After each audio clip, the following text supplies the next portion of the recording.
ন্যূনতম 1/3 সদস্য সমন্বয়ে উপজেলা পুষ্টি সমন্বয় কমিটির সভার ফোরাম গঠিত হবে। রাঙ্গুনিয়া জাতীয় পুষ্টি সপ্তাহ উপলক্ষে জনস্বাস্থ্য পুষ্টি প্রতিষ্ঠানের আয়োজনে এবং রাঙ্গুনিয়া উপজেলা স্বাস্থ্য কমপ্লেক্সের বাস্তবায়নে মেয়ের 28 তারিখ উত্তর আগামী জুন 3 তারিখ পর্যন্ত নানান কর্মসূচি পালন করা হবে। মেয়ের 28 তারিখ বুধবার সকালে কর্মসূচির উদ্বোধন উপলক্ষে র্যালি এবং আলোচনা সভা অনুষ্ঠিত হয়।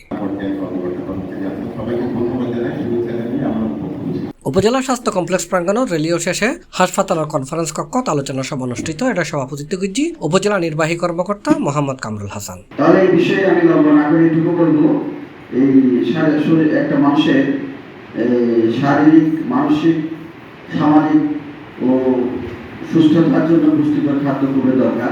অনুষ্ঠানে স্বাগত বক্তব্য রেখে উপজেলা স্বাস্থ্য এবং পরিবার পরিকল্পনা কর্মকর্তা ডাক্তার জয়নাব জমিলা, বক্তব্য রেখে উপজেলা শিক্ষা কর্মকর্তা মোহাম্মদ হিন্দুল বাড়ি, উপজেলা পরিবার পরিকল্পনা কর্মকর্তা রোমানা রহমান, উপজেলা স্বাস্থ্য কমপ্লেক্সের আবাসিক মেডিকেল অফিসার অদিতি দাস, রাঙ্গুনিয়া থানা উপপরিদর্শক সুমন কবির মৃদা, রাঙ্গুনিয়া প্রেস ক্লাবের সভাপতি মোহাম্মদ ইলিয়াস তালুকদার, সাধারণ সম্পাদক নুরুল আফসার চৌধুরী। অনুষ্ঠানের সঞ্চালনা করছি স্যানিটারি ইন্সপেক্টর মোহাম্মদ আবুল হোসেন।